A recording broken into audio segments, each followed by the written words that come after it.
Launch তো পুরোটাই ভরে গেছে, কি করে উঠবো? এদিক দিয়ে আসুন, জায়গা আছে।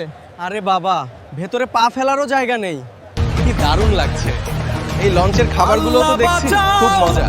তুফানে সব হারালো, নদীতে অনেক যাত্রী, ঝড় হঠাৎ করে উঠেছে, নদীতে নাও টলমল।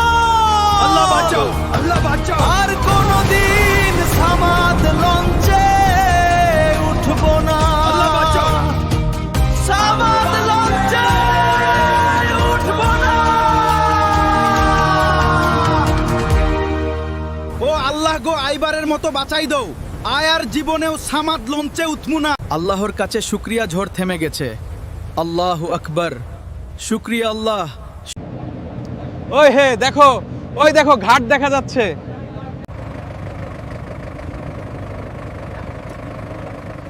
এই যাত্রায় আল্লাহ রক্ষা করলো।